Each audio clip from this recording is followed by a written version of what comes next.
오늘 본문의 이 말씀을 가지고 No Grow Show라는 제목으로 하나님의 말씀을 증거하도록 하겠습니다.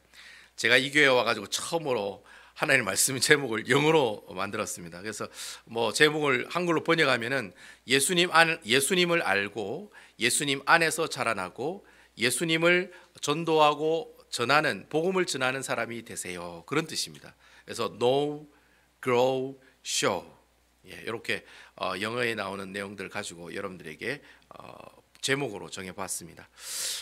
오늘 이 시간에 영어로 된 제목이지만 이 내용이 무엇인가 이래 여러분 들으시고 은혜 받는 귀한 시간 되기를 주님의 이름으로 축원드립니다.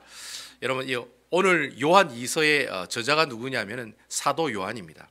근데 여러분 이 사도 요한이 신약 성경에 보면 5권의 책을 지었습니다. 이 기록에 있습니다. 제법 많은 책을 기록을 했습니다. 여러분 사도 요한이 제일 처음 어떤 책을 기록했습니까?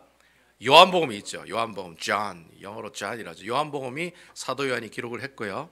그리고 또 요한 1서, 2서, 3서, First John, First, Second John, Third John 이렇게 요한 1, 2, 3서도 사도 요한이 기록을 했습니다. 그리고 마지막으로 사도 요한이 무엇을 기록했습니까? 요한계시록을 기록했습니다. 그러니까 여러분 이 사도 요한은 제법 많은 내용의 글을 기록한 내용을 우리가 신약 성경을 통해 살펴볼 수가 있습니다. 우리가 이렇게 요한복음, 요한 1서, 2서, 3서, 요한계시록 이 5권의 책을 가지고 요한서신이다 그렇게 얘기를 합니다. 요한서신. 잘 아시겠죠? 요한서신이다. 그러니까 사도 요한이 지은 편지글이다라고 그래서 요한서신이다라고 얘기합니다. 이 요한서신은 이 5권의 요한서신은 이 기록한 시기도 거의 비슷합니다. AD 80년에서 AD 한 95년, 80에서 90년 사이에 사도 요한이 이렇게 기록한 내용들이 바로 요한서신이라고 할 수 있습니다.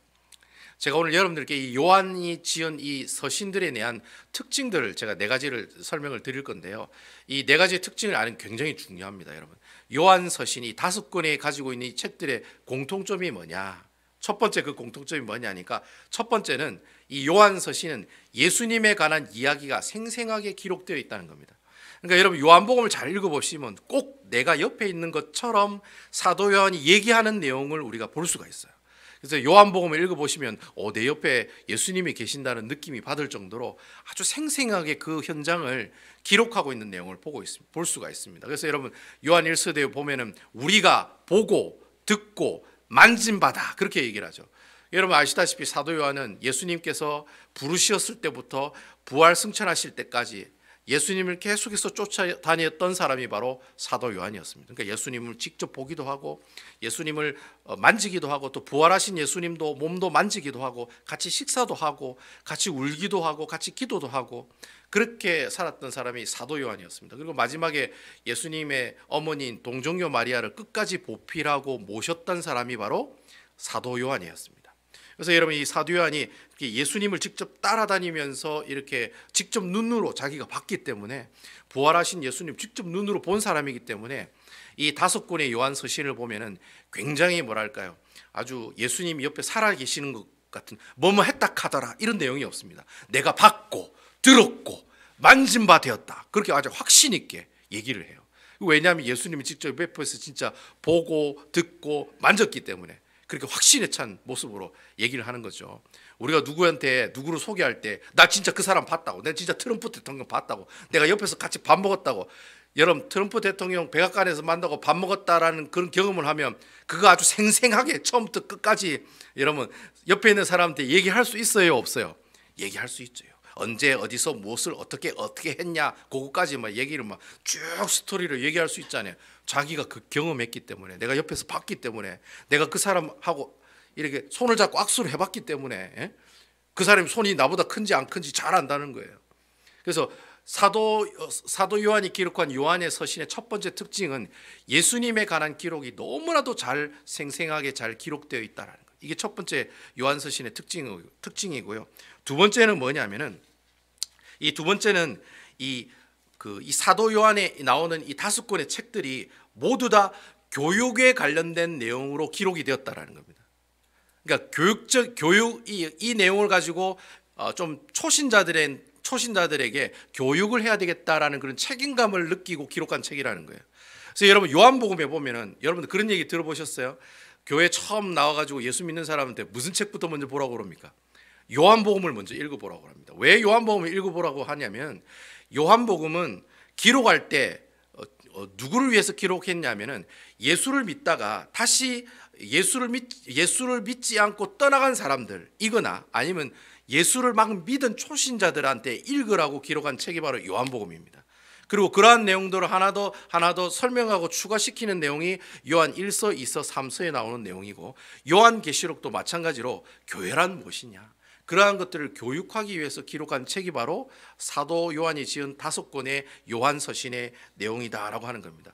그래서 여러분 이 그 사도 요한이 기록한 요한서신의 5권은 제가 아까 그때 기록한 시기가 AD 80년에서 90년이라고 말씀드렸죠. 그죠?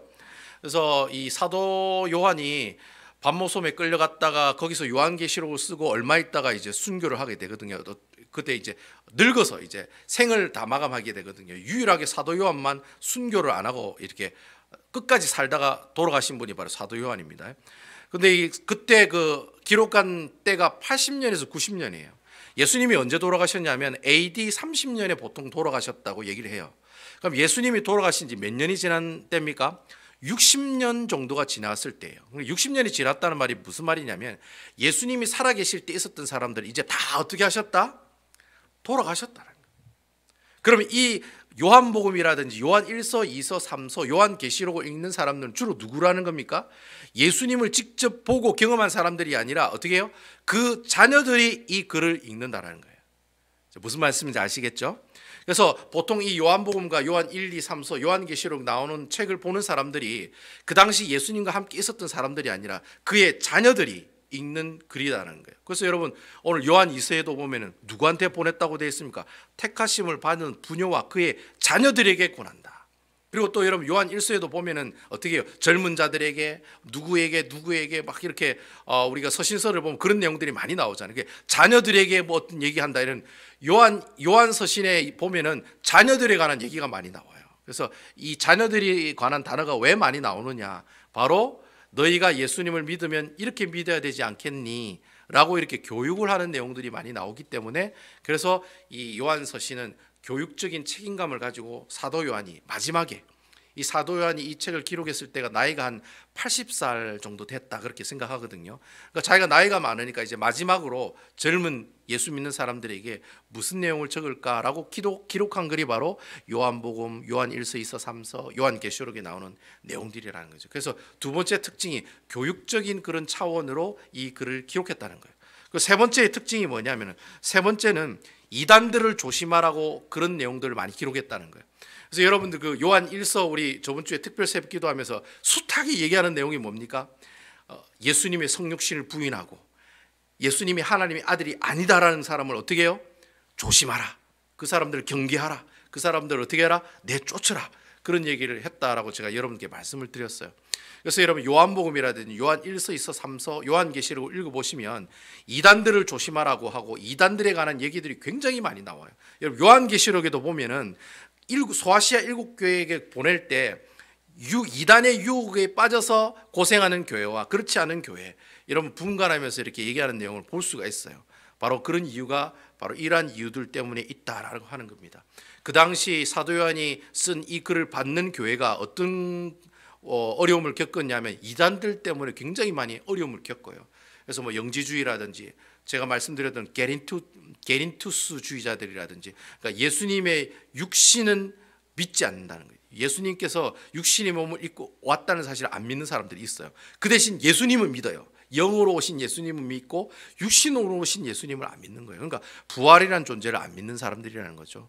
그런 사람들이 그 시대 때 그 교회 안에 많았다는 거예요. 그런 사람들을 유의하고 조심하라고 바로 이 사도 요한이 기록한 글이 바로 요한서신 5권에 나오는 내용들이다라는 거예요. 그리고 마지막으로 요한서신에 나오는 이 네 번째 특징이 뭐냐면은 항상 교회를 중요하게 생각하는 내용들이 많이 나온다는 거예요. 그러니까 교회가 중요합니다. 교회 공동체가 아주 중요하다는 사실을 강조하는 내용이 굉장히 많이 나온다는 겁니다. 그래서 여러분 요한 1서, 2서, 3서 내용을 보면 아주 중요한 내용으로 나오는 내용들이 바로 공동체에 관한 내용이 나와요. 그리고 여러분 요한계시록에 보면 하나님에 대한 환상에 관한 얘기가 먼저 나와요. 무슨 얘기가 먼저 나와요? 요한계시록에 어떤 이야기가 먼저 나옵니까, 여러분? 소아시아 7교회에 대한 얘기가 나옵니다. 그러니까 이 사도 요한이라고 하는 사람은 교회에 대해서 관심이 굉장히 많았다는 거예요. 그래서 요한계시록을 기록할 때 내가 환상을 봤는데 막 갑자기 막 용이 나오고 뭐가 나오고 뭐 튀어나오고 이런 얘기 먼저 하기 전에 무슨 얘기를 먼저 했어요? 소아시아에 있는 7교회 앱서버, 두사빌라, 에베소, 서머나, 버가모, 두아디라, 라우디게아, 예? 그다음 빌라델비아, 이 교회, 이 4대 교회, 이 소아시아 7교회에 대해서 먼저 얘기를 해요. 그리고 난 다음에 하나님께서 자기에게 주신 환상을 기록하고 있는 글이 바로 요한계시록에 나오는 내용이에요. 그래서 여러분, 이 사도 요한은 교회에 대해서 관심을 참 많이 가졌던 사람이다. 그래서 여러분들이 앞으로 사도 요한이 지은 요한서신을 읽으실 때 이 네 가지를 항상 기억하면 도움이 돼요. 첫 번째는 예수님에 관한 이야기가 많이 나온다는 거. 두 번째는 이단을 조심하라는 얘기가 많이 나온다는 거. 세 번째는 교육을 목적으로 젊은 사람들에게, 자녀들에게 기록하는 그런 내용들이 많이 나온다는 거. 네 번째는 교회를 중요하게 여기는 그런 내용들이 많이 나온다는 겁니다. 제가 여러분들에게 오늘 참 이렇게 요한서신에 대한 서론적인 얘기를 이렇게 길게 하는 이유가 있습니다. 왜 제가 이런 얘기를 드리냐면, 여러분들이 이 요한 1서에 대한 강해를 저번 토요일 새벽 기도를 통해서 설교를 들었잖아요. 다 따로따로 듣는 거예요. 1장 얘기 듣고 2장 얘기 듣고 3장 얘기 듣고 4장 얘기 듣고 5장 얘기 듣고. 근데 그래 따로 들으면 요한 1서에 나오는 전체적인 내용인지 잘 몰라요. 근데 구체적인 내용만 알고 다른 거는 모르는 거예요. 사도 요한이 요한 1, 2, 3서만 적었습니까? 요한복음도 적었고, 그리고 요한계시록도 적었는데, 그러면 요한복음이랑 요한계시록은 아무 상관도 없는 책이냐? 요한 1서, 2서, 3서랑 아무 상관이 없는 책이냐? 그게 아니라는 거예요. 사도 요한이 지은 책은 큰 이런 틀로 되어 있습니다라고 제가 여러분들께 숲을 지금 보여주시는 거예요. 그러니까 나무만 보지 말고 뭘 봐라요? 뭘 보라는 겁니까? 숲을 보시라는 거예요. 사도 요한이 말씀을 기록한 이유가 무엇인지, 그리고 그 사람들이 보는 그 사람들이 어떤 문제가 있었는지, 그리고 어떤 내용이 기록되었는지 큰 숲을 보여드리면 나중에 여러분들이 요한복음 읽을 때 제가 한 말이 아마 생각날 거예요. 아, 이래서 사도 요한이 이걸 강조했구나. 아, 사도 요한이 이것 때문에 요한 1서, 2서, 3서에 이런 내용을 강조했구나. 그리고 요한계시록을 읽어보시면 왜 교회에 관한 얘기가 나오는지 이제 알겠다. 사도 요한은 교회 공동체에 관심이 많았기 때문에 요한계시록을 쓸 때도 교회에 관한 얘기를 먼저 기록했다는 거예요. 그래서 제가 여러분들에게 성경을 보실 때 이런 큰 숲을 가지고 이제 하나하나 여러분들이 파고 들어가시면 여러분들 말씀을 이해하는데 도움이 많이 되겠다라는 그런 생각을 해서 제가 여러분들에게 처음부터 끝까지 사도 요한의 서신에 5권이 있는데 4가지의 키워드가 예수님, 이단, 교육, 그리고 뭡니까? 마지막에는 교회. 이 4가지 이런 핵심적인 내용들 가지고 기록하고 있다는 걸 여러분께 말씀을 드렸습니다. 그래서 여러분 이거 잘 기억하셔서 지금부터 이제 요한 2서에 있는 말씀을 보실 건데요. 이런 4가지 생각을 가지고 지금 이걸 보시면 여러분 충분히 이 사람이 왜 이런 얘기를 했는지 이해를 하실 수 있을 것입니다. 예. 제가 이걸 잘 아니까 이렇게 얘기 드리는 거지 다른 데 가면 얘기도 안 해줘요. 이게 돈 받고 다 강의하는 건데 제가 여러분 그냥 해드리는 얘기입니다. 어쨌든 여러분 그런 얘기로 들으시고 이런 얘기를 가지고 지금 이제 요한 2서에 있는 말씀을 한번 여러분을 저와 같이 살펴보도록 하겠습니다. 여러분 요한 2서는 성경 66권 중에 최고로 짧은 책입니다. 1장에 13절까지 되어 있습니다. 요한 3서가 15절까지 되어 있거든요. 오바댜 1장이 아마 21장인가 아마 그래 됐을 거예요. 그리고 유다서가 아마 25절까지 되어 있을 거예요. 그러니까 최고로 짧은 절은 요한 2서입니다. 그러니까 요한 2서, 옛날에 우리 주일학교 때 성경 많이 읽기 대회하면은 요한 2서만 10번 보잖아요. 여러분 그런 치사한 방법을 쓰셨는지 모르겠습니다만 저는 옛날에 주일학교 때 성경 하루에 30장, 일주일에 30장 이상 보자 하면은 요한 2서만 30번 보는 거예요. 치사하게. 그래 놓고 30장 봤다 이렇게 얘기를 할 때가 있었는데요. 어쨌든 요한 2서는 13절로 한 장으로 되어 있습니다. 짧은 절이지만 이 짧은 절 안에 정말로 아름다운 말씀들이 많이 들어가 있습니다. 자, 우리 본문에 1절에 있는 말씀을 보도록 하겠습니다. 장로인 나는 택하심을 받은 부녀와 그의 자녀들에게 편지하노니 내가 참으로 사랑하는 자요 나뿐 아니라 진리를 아는 모든 자도 그러한 것은. 오늘 보니까 요한 2서를 작성한 사람이 누구냐? 장로라고 되어 있어요. 나 장로. 여기 장로란 이 사람은 바로 사도 요한을 얘기하고 있습니다. 옛날에 있었던 장로의 의미랑 지금 장로님이랑 틀린 그런 의미를 가지고 있어요. 그 당시 장로라는 것은 교회 지도자를 장로라고 얘기했고요. 그리고 교회 지도자 가운데서 나이가 최고로 많은 분, 그분을 장로라고 얘기를 합니다. 그러니까 나이가 제법 많으신데 교회 지도자이다. 그러면 그분을 이끌어서 뭐 목회자라고 얘기 안 하고 뭐라고 얘기합니까? 장로라고 이렇게 얘기를 하는 거예요. 그러니까 사도 요한이 이때 기록할 때가 나이가 80살이었으니까 아마 그 공동체에서 최고로 나이가 많으셨던 분이었던 것 같아요. 그러니까 나 장로는 그렇게 얘기하고 있다는 거죠. 그리고 이제 이 편지를 받는 사람들은 누굽니까? 부녀와 그의 자녀들에게 편지하노니. 여러분, 부녀와 그 자녀들이라고 이렇게 얘기하니까 이거 여자들하고 그 여자의 자식들한테 보내는 건가?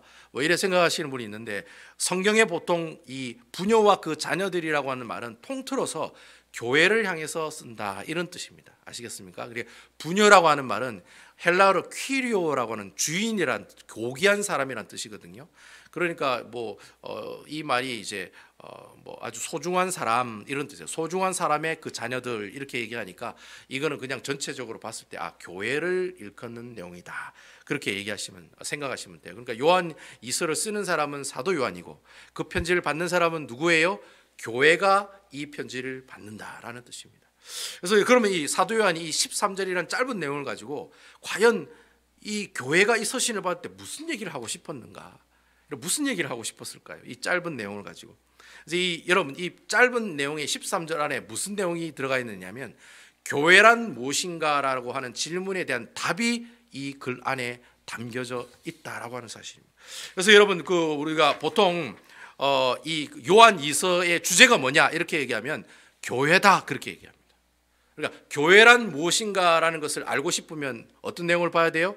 요한 이서에 나오는 내용을 살펴보면 교회는 이런 것이구나라는 것을 알 수가 있다라고 하는 것이죠. 그래서 이 요한 이서의 말씀을 통해 사도 요한이 하고 싶은 내용이 그거예요. 네가 지금 소속되어 있는 공동체는 너무 소중하다, 너무 귀하다. 그 교회 공동체를 통해서 어떻게 해라? 네 신앙이 자라가는 모습들이 있었으면 좋겠다. 그런 얘기로, 그런 마음을 가지고 기록한 책이 바로 요한 이서에 나오는 말씀들이다라고 하는 것입니다. 그래서 여러분, 보통 여기에 보면은 1절부터 3절까지 내용 안에 교회가 무엇인지 세 가지 내용이 다 들어가 있어요. 그 나머지는 제가 시간 관계상 다 말씀을 못 드려도 일단 1절부터 3절까지 내용을 보면 교회는 무엇이다, 사도 요한이 그렇게 정의를 내리고 있어요. 그럼 자, 우리 첫 번째, 사도 요한이 말하는 교회는 무슨 내용인가? 교회는 어떤 곳인가? 첫 번째, 사도 요한이 말하고 있는 교회란 하나님의 선택을 받은 사람들이 모인 곳이다, 그렇게 얘기하는 거예요. 하나님의 선택을 받은 사람들이 모인 곳이 교회다. 여러분, 1절에 보면 그런 말씀이 있죠. 장로인 나는 택하심을 받은 부녀와 그의 자녀들에게 편지하노니. 여러분, 오늘 본문의 1절에 있는 말씀처럼 교회는 하나님의 택하심을 받은 사람들이 모인 곳이 바로 교회입니다. 여러분, 중요한 거예요. 잘 들으세요. 사람이 선택한 곳이 교회가 아니에요. 내가 베다니 교회가 좋다고 해서 선택해서 온 것이 교회가 아니라는 거예요. 사람이 선택한 곳이 교회가 아니라 누가 선택해요? 택하심을 받은 사람들을 하나님께서 부르셔서 모인 곳이 바로 교회다라고 우리에게 얘기하고 있다는 거예요. 그래서 여러분, 이 베다니 교회는 하나님의 택하신 사람들이 모인 곳이지 여러분들이 직접 선택을 해서 온 교회가 베다니 교회가 아니라는 거예요. 여러분, 이 사실을 정확하게 알고 계셔야 된다라는 거예요. 여러분, 우리 사람이 인생을 살아가면서 항상 선택을 하면서 살아가잖아요. 초이스하면서 살아가잖아요. 하다못해 여러분, 애틀란타에 장보러 가시면, H마트 가시면 푸드코트에 가서 점심 드시잖아요. 그때 여러분, 그 점심 메뉴를 딱 쳐다보면서 여러분 선택을 해야 됩니다. 오늘 짜장면을 먹을 것인가? 아니면 내가 샬롯에서 먹어보지 못한 짬뽕을 먹어야 될 것인가? 아니면 내가 탕수육 하나 더 추가해야 될 건가? 탕수육 먹고 난 다음에 내가 디저트로 맛있는 빵을 내가 사 먹어야 되느냐? 핫도그를 사 먹어야 되느냐? 명랑 핫도그를 내가 사 먹어야 되는지 아닌지 막 고민하시잖아요. 뭐든지 고민하는, 초이스하는 것이 바로 어디예요? 그게 바로 세상이라고 하는 것이. 사탄과 마귀가 통치하고 있는 세상에는 항상 사람들이 뭐 하면서 살아가요? 초이스하면서 살아가는 것이 바로 세상이라고 하는 것이. 근데 여러분, 교회는 세상처럼 초이스하면서 살아가는 것이 교회가 아니에요. 교회는 어떻게 해요? 여러분들이 선택하는 것이 아니라 누가 선택해요? 하나님이 여러분들 콕 찍어가지고 픽업 하셔가지고 데려다 여기 앉히신 분이 바로 누구세요? 하나님이라는 거예요. 그곳에 모인 여러분들이 바로 누구예요? 교회라고 하는 것입니다. 여러분, 이 사실 믿으십니까? 교회는 자기가 선택해서 오는 게 아니에요. 여러분, 잘 알고 계셔야 돼요. 내가 뭐 이 교회 좋아가지고 뭐 제일장로교회 가고, 내가 남부교회가 좋아서 내가 남부교회 가니까 내가 내가 좋아하는 사람들만 있더라, 내가 그곳에 간다. 내가 또 다른 교회 그 교회 가니까 내가 친한 사람이 있어서 내가 그 교회 갔다. 물론 뭐 초신자들은 그렇게 할 수 있겠지만은, 하지만 교회라는 것은 내가 초이스해서 가는 곳이 아니에요. 교회는 이미 하나님께서 먼저 여러분들 찍으셔서 선택하셔서 어떻게 해요? 여러분들로 하여금 이 교회로 앉혀 놓으신 분이 바로 우리 주 여호와 하나님이시라는 거예요. 하나님이 먼저 선택하셨어요. 여러분들이 먼저 선택하신 게 아니에요. 하나님께서 이곳까지 인도해 주셔서 하나님께서 여러분들 이 베단이라고 하는 교회 공동체를 어떻게 해요? 만들게 되었다라는 겁니다. 에베소서 1장 4절에서 5절에 보면은 사도 바울이 그런 얘기를 해요. 곧 창세전에 그리스도 안에서 우리를 택하사 우리로 사랑 안에서 그 앞에 거룩하게 흠이 없게 하시려고 그 기쁘신 뜻대로 우리를 예정하사 예수 그리스도로 말미암아 자기의 아들들이 되게 하셨다. 그렇게 기록하고 있어요. 사도 바울 선생도 사도 요한처럼 뭐예요? 교회는 창세전에 하나님께서 우리를 어떻게 해요? 콕 찍어서 선택하셨다는 거예요. 그리고 그 선택하신 그분이 사랑 안에서 거룩하고 흠이 없게 하시기 위해서 하나님의 백성으로 불러주신 곳이 바로 어디예요? 그게 바로 베다니 교회라고 하는 것입니다. 여러분, 교회는 세상 사람들처럼 뭐 개모임이라든지 동호회 모임이라든지 뭐 스포츠 동호회 모임이라든지 그런 게 아니에요. 어떤 목적을 가지고 모인 곳이 교회가 아니에요. 내가 가진 거 다 가지고 누릴 거 다 누리고 종교 하나 좀 있으면 괜찮겠다. 내가 종교가 있으면 왠지 좀 럭셔리하고 좀 이렇게 왠지 좀 이렇게 엘레강스하고 좀 이렇게 내가 좀 이렇게 누리는 삶을 살아가는 것 같다. 그래서 큰 교회를 가는 거예요. 그런 마음을 가지고 선택해서 가는 것이 교회가 아니라는 거예요. 교회는 내가 하나님을 선택하는 것이 아니라 하나님이 나를 선택하신 곳, 선택한 그 사람들이 모여있는 그곳, 그리고 예수님을 나의 구주로 고백하는 그 사람들이 모여있는 그곳이 바로 어디예요? 교회라고 하는 사실입니다. 이게 바로 사도 요한이 얘기하고 싶었던 첫 번째 교회의 뜻이에요. 첫 번째 교회의 뜻이 뭐예요? 하나님이 나를 선택해서 모인 사람들이 모인 그곳, 선택받은 사람들이 모인 곳, 그것이 바로 교회라고 하는 것입니다. 그러니까 여러분, 교회 주인은 하나님이에요? 아니면 교회 오래 다니는 분이에요? 다시 얘기할까요?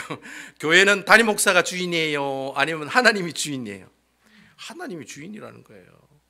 그래서 그것 때문에 문제가 일어나서 쓴 책이 요한 3서예요. 기대하시라 개봉박두 요한 3서. 나중에 제가 이번 주 수요일인가요? 아마 제가 요한 3서 가지고 설교를 할 것 같은데, 어쨌든 여러분 기대하십시오. 그것 때문에 문제가 생긴 내용을 기록한 책이 요한 3서예요. 그리고 두 번째 사도 요한이 교회를 뭐라고 얘기하느냐? 교회는 하나님의 자녀가 태어나는 공동체다. 그렇게 얘기하고 있어요. 여러분, 제가 질문 한번 드릴까요? 여러분, 하나님의 자녀는 만들어지는 겁니까? 아니면 태어나는 겁니까? 여러분, 잘 생각해 보세요. 여러분, 하나님의 자녀는 만들어지는 걸까요? 태어나는 걸까요? 만들어지는 겁니까? 예. 하나님의 자녀는 만들어지는 것이 아니라 태어나는 것입니다. 예. 그래서 여러분, 우리가 거듭났다, 중생받았다는 뜻이 뭐예요? 영어로? 예? made again이에요? born again이에요? made again이 아니에요. born again이에요. born again. 다시 태어났다는 거예요. 그러니까 여러분, 교회라는 공동체는 하나님의 자녀로 태어나는 것이지 만들어지는 것이 아니에요. 그래서 뭐 어떤 교회를 선택하는데 제자 훈련 시스템이 잘 돼 있고 그곳에 가니까 목사님이 성경 말씀을 잘 가르쳐 주고, 여러분 그거 가지고 교회를 선택하는 게 아니에요, 여러분. 여러분, 교회에 있는 하나님의 자녀는 태어나는 것이지 만들어지는 것이 아니라는 거예요. 그래서 요한복음 1장 12절에 보면은 어떤 말씀이 있습니까? 사도 요한이 그런 얘기를 하잖아요. 요한복음도 사도 요한이 지었잖아요. 요한복음에 사도 요한이 뭐라고 얘기합니까? 영접하는 자 곧 그 이름을 믿는 자들에게는 하나님의 자녀가 되는 무엇을 주셨으니? 권세를 주셨으니 이는 혈통으로 하나 육종으로 하나 사람의 뜻으로 나지 아니하고 오직 하나님께로부터 어떠한 자다? 난 자들이니라. 그렇게 요한복음에도 그렇게 기록하고 있어요. 이런 하나님의 자녀는 태어나는 곳이지 만들어지는 곳이 아니에요, 여러분. 거듭난 사람들이 모여있는 곳, 중생받은 사람들이 모여있는 곳, 그것이 바로 어디예요? 교회라고 하는 것입니다. 그러니까 여러분, 교회 안에는 초신자가 들어오면 그 초신자가 가지고 있는 믿음의 씨앗이 그대로 있어야 돼요? 아니면 자라야 돼요? 자라나는 게 정상인 거예요. 하나님의 이름으로 태어난 사람들이 이 교회에 왔으면 자라나는 게 정상이라는 거예요. 무슨 말씀인지 아시겠죠? 하나님의 자녀로 태어났으면 교회 안에 있으면 자라나는 게 정상이라는 거예요. 그래서 grow 해야 된다는, growing 해야 된다는 거예요. 안 자라나면 그 씨가 뭐예요? 죽은 씨잖아요. 그러니까 씨가 자라나야지 그것이 바로 교회라고 하는 거예요. 그래서 여러분, 이 교회라고 하는 것은 믿는 사람들이 많이 모이는 곳이 교회가 아니에요. 누가 모이는 곳이 교회예요? 불신자들이 많이 모여가지고 세례를 많이 받게 하는 교회가 진짜 살아있는 교회예요. 여러분, 우리 배단위교회를 한번 생각해 보세요. 우리 교회에서 세례받은 그런 세례식을 하던 때가 언제였는지 한번 기억을 한번 해보세요, 여러분. 저희 교회 사람들, 믿는 사람들이 많이 와가지고 저쪽에 남부교회에서 조금 오고, 그 다음 남부교회에서 두 가정 오고, 열린교회에서 두 가정 오고, 제일장로교회에서 두 가정만 와도 우리 교회 부흥하겠네요. 8가정이면 48이 32, 32명. 어디 부부만 옵니까? 가족들도 다 딸려오는데. 그러니까 8가정이니까 4 곱하면 48이 30, 32명만 여기 앉아 있어도 교회가 꽉 차고 부흥했니? 그렇게 얘기하죠. 근데 여러분, 교회라고 하는 것은 자녀가 태어나고 자라는 곳이지 믿는 사람들이 와서 채워지는 곳이 교회가 아니라고 하는 거예요. 진짜 살아있는 교회는 어떤 교회냐? 세례식을 많이 하는 교회예요. 세례식을 많이 하는 교회. 초신자가 와가지고 완전 초신자가 와가지고 하나님 말씀을 배우고 세례받는 세례식이 거해지는 곳, 침례식이 거해지는 곳, 바로 그 교회가 바로 하나님께서 기뻐하시는 교회의 모습들이라고 하는 거예요. 저는 저희 베다니 교회가 믿는 사람들이 많이 모이는 교회가 아니라 세례식을 많이 하는 교회가 되는 교회가 될 줄로 믿습니다. 그런 교회를 소망하면서 살아가는 여러분 되시기 바랍니다. 이것이 하나님께서 기뻐하시는 교회의 모습들이라고 하는 거예요. 마지막 세 번째로 사도 요한이 교회란 무엇인가? 교회는 진리가 있는 공동체를 교회다라고 사도 요한은 우리에게 얘기하고 있다는 거예요. 여러분, 오늘 본문의 1절과 3절의 말씀을 쭉 읽어보시면 1절에도 무슨 내용이 있냐면 진리를 아는 모든 자, 진리란 말이 나와요. 2절에 보면은 우리와 함께할 진리, 또 진리가 나오죠. 3절에 보면 은혜와 긍휼과 평강이 진리와 사랑 가운데서 우리와 함께 있으리라, 이런 구절이 나와요. 여기서 말하는 진리는 누구냐면 예수 그리스도를 말합니다. 우리가 진리를 안다는 말이 무슨 말이에요? 예수님을 안다는 말이에요. 진리와 함께 한다는 말이 무슨 말이에요? 예수님과 함께 한다는 말이에요. 그리고 여러분, 진리와 사랑으로부터 은혜와 긍휼이 평강이 시작되었다는 말은 결국 예수님의 사랑과 은혜와 긍휼로 평강으로 더불어 시작되었다는 말하고 똑같은 말이다라고 하는 겁니다. 결국 내가 진리를 아는 모든 사람이란 의미의 뜻이 뭐냐? 예수님을 닮아가는 사람이 바로 진리를 아는 사람들이라고 하는 거예요. 자, 여러분, 교회 안에서 교회 안에 진리가 있으면, 교회 안에 예수 그리스도가 있으면 어떤 일이 일어나는지 아세요? 자, 여러분, 죄인이 교회에 들어옵니다. 그럼 이 죄인이 진리 때문에 어떻게 됩니까? 무엇을 알게 됩니까? 죄를 알게 됩니다. 죄를 알게 됩니다. 죄인이 교회에 오면은 진리의 말씀인 예수 그리스도 때문에 자신의 죄를 알게 됩니다. 그러면 그 죄를 어떻게 하면 내가 속죄할 수 있을까? 내 이 죄를 어떻게 씻음받을 수 있을까? 고민하게 되겠죠. 내가 어떻게 구원받을 수 있을까? 그래, 고민했을 때 바로 그러한 죄를 없이 해주신 분이 누구세요? 바로 예수 그리스도라는 거예요. 진리라고 하는 거예요. 진리 대신 예수님이 그 사람으로 하여금 어떻게 해요? 죄인에서 의인으로 바꿔주시게 된다라고 하는 것입니다. 그래서 여러분, 요한복음 8장 32절에 보면 뭐라고 되어 있습니까? 진리를 알지니 진리가 너희를 어떻게 하리라? 자유케 하리라. 네가 예수를 알지니 예수가 여러분들의 모든 죄 가운데 있는 모습을 다 결박을 풀어 헤치시고 어떻게 해요? 그 진리가 바로 예수 그리스도 그분이 여러분들을 제 종으로 하여금 자유의 종으로 만들어 주신다는 거예요. 그러니까 교회 안에 진리가 없으면, 교회 안에 예수가 없으면 그 교회는 이미 죽은 교회라고 하는 거예요. 요한복음 13장 6절에 보면 나는 곧 길이요 진리요 생명이니 나로 말미암지 않고서 내게 올 자가 아무도 없다, 그렇게 얘기하고 있다는 거예요. 내가 길이요 진리라는 거예요. 그 진리 대신 예수님이 교회 가운데 있을 때, 그 예수님을 교회 안에서 만날 때, 그때 뭐가 일어나요? 내가 변화가 일어나고 내가 가지고 있는 악한 영, 악한 습관, 악한 기질, 악한 성격, 이거 다 옛사람이잖아요. 악령, 악성, 악습, 요 세 가지가 옛사람이 가지고 있는 세 가지 요소거든요. 악한 성격, 악한 습관, 악한 영, 이 옛사람의 요소가 어떻게 파괴가 되느냐? 진리이신 예수 그리스도를 통해 깨진다는 거예요. 그래서 여러분, 내가 이 진리 되신 예수님을 알게 되는 거예요. 예수님을 통해서. 그러면 내 마음속에 예수님이 거한다는 사실을 어떻게 알 수 있을까요? 어떻게 알게 됩니까? 성령님께서 내 마음속에 오심으로 그걸 알게 된다는 거예요. 내 마음속에 예수님이 계시는가? 그거 어떻게 알아요? 성령님이 나한테 와야 내가 그걸 알 수 있다는 거예요. 그것 때문에 예수님이 부활하시고 승천하시고 우리에게 누구를 보내주셨어요? 성령님을 보내주신 거예요. 그래서 여러분, 요한복음에 보면 누구에 관한 얘기가 많이 나와요? 보혜사 성령님에 관한 얘기가 많이 나와요. 요한복음 14장에 보세요. 예수님께서 마지막 제자들과 성만찬 하시면서 마지막으로 부탁한 게 그거예요. 내가 죽지만은 앞으로 무엇을 보내주겠다? 보혜사 성령 하나님을 보내주겠다. 그 얘기가 요한복음에 나오는 거예요. 그래서 여러분, 사도 요한이 요한복음에 성령을 강조한 이유가 바로 거기에 나온다는 거예요. 요한일서 제가 여러분들에게 강의할 때 내가 어떻게 내 원수된 내 형제 자매를 사랑할 수가 있습니까? 원수는 죽여야 되는데 내가 어떻게 내 형제를 사랑할 수가 있습니까? 누가 내 안에 거하실 때? 성령님이 내 안에 거하실 때, 성령님이 내한테 오실 때, 그때 원수 같은 내 이웃을 내가 어떻게 해요? 사랑할 수 있는 마음이 생긴다는 거예요. 그래서 여러분, 요한일서에도 성령님에 대해서 중요하다고 생각해서 성령님에 대한 내용이 나왔던 거예요. 여러분, 교회라는 것이 어떤 것입니까? 진리를 통해 우리가 우리의 죄를 깨닫고 그 진리의 예수 그리스도를 통해서 우리가 예수님을 영접하게 되고 또 성령님께서 내 속에 역사하시는 그 하나님, 성령님께서 내 속에 계시는 분이 예수님이라는 사실을 깨닫게 하는 그런 진리가 있는 교회, 바로 이 교회가 정말 하나님께서 기뻐하시는 살아있는 교회의 모습들이다. 이게 바로 사도 요한이 얘기하고 있는 마지막 교회에 대한 정의라고 하는 것입니다.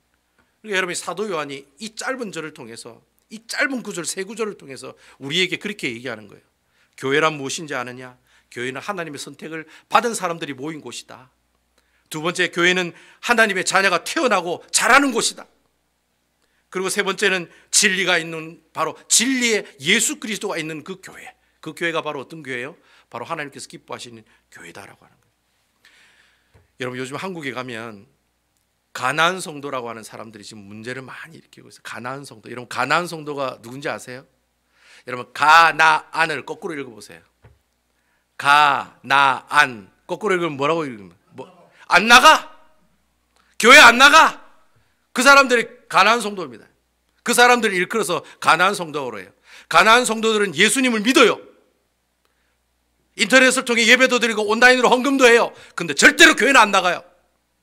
왜?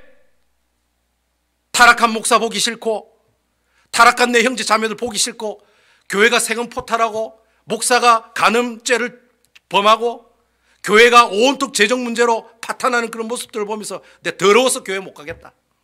내 차라리 그냥 교회에서 그냥 옆에 앉아가지고 온라인으로 유명한 목사님 설교 듣고, 온라인으로, 요즘 온라인으로 얼마나 편합니까? 온라인으로 헌금 보내고, 나는 그쪽 교회 사람이다. 그렇게 얘기하고 살아가는 사람들을 가나안 성도라고 해요. 가나안 성도. 여러분, 앞으로 우리 이민교회 가나안 성도가 생길까요? 안 생길까요? 생깁니다, 여러분. 항상 이민교회는 한국교회보다 10년이 늦게 가요. 제가 봐도 그래요. 5년에서 10년 늦게 가요. 한국에 지금 가나안 성도가 엄청나게 많아요. 교회를 떠나가 교회를 안 가는 사람들이 많아요. 그런데 하나님 말씀을 온라인으로 듣고 헌금을 해. 그런 안 나가 성도들이 너무 많다는 거예요. 여러분, 우리 샬롯에도 그런 사람들이 많을까요? 없을까요? 많을까요? 적을까요? 많아요. 여러분, 제가 샬롯을 다녀보니까 의외로 교회를 안 나가신 분들 너무 많아요. 옛날엔 교회를 정말 잘 섬기다가 이 꼴 저 꼴 다 보고 이제 안 나가는 거예요. 그런 분이 참 많아요. 여러분, 그런 사람들 앞으로 더 늘어날까요? 줄어들까요? 더 늘어납니다. 그래서 교회가, 이 샬롯에 있는 교회가 생기기도 하고 또 어떻게 해요? 많이 사라지는 현상이 바로 그런 이유들이에요.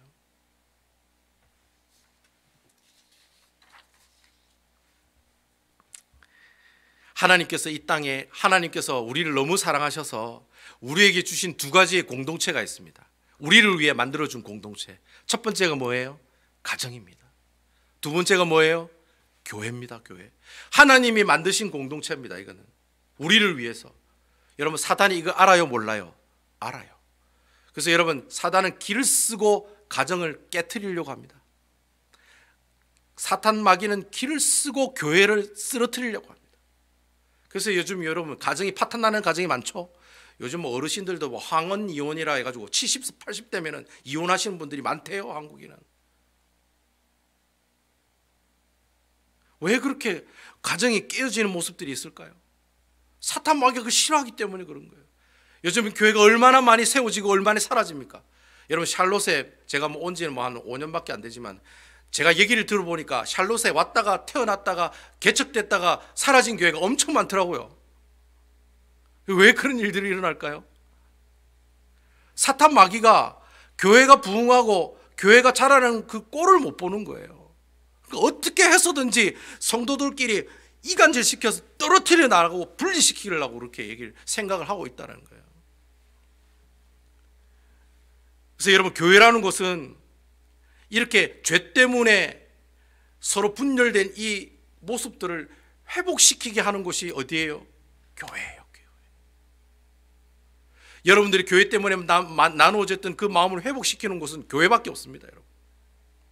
여러분들이 이웃과의 관계가 깨진 그 관계를 회복시켜주는 분은 누구밖에 없어요? 교회밖에 없어요. 여러분 교회. 그래서 여러분 교회라고 하는 것은 제 가운데 있는 하나님 나라의 백성들이 새롭게 하나님과의 관계를 회복하는 것이 바로 교회예요. 그래서 교회는 하나님과 관계가 회복되어야 되는 것이고, 교회는 자기중심의 사고를 벗어나서 타인을 먼저 생각하는 그런 모습들이 회복하는 것이고, 교회는 내 이웃과의 관계를 회복하는 것이 바로 어디예요? 그것이 바로 교회다라고 하는 것입니다. 바로 이런 관계 회복을 위해서 주신 것이 바로 베다니 교회라고 하는 거예요. 하나님께서 왜 이 베다니 교회를 세우셨습니까?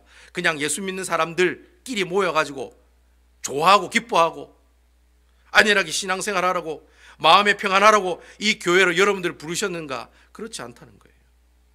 여러분들이 교회를 선택하신 게 아니에요. 여러분들이 이 교회가 좋다고 생각하니까 뭐 이건저건 이렇게 여러 가지 환경이 좋으니까 주일학교 좋다 하더라, 그래서 여러분 선택해서 온 교회가 이 교회가 아니라고 하는 거예요. 하나님이 여러분들을 선택하셨어요.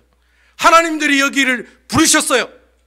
여러분 처음에 앞에 있는 목사님이 이 교회를 세우실 때 그 담임 목사님 그분이 직접 이 교회를 세우신 거예요? 아니에요. 여러분, 그분이 교회를 세우신 게 아니라 하나님이 그분을 세우셔서 뽑으셔서 이 교회를 세우신 거예요.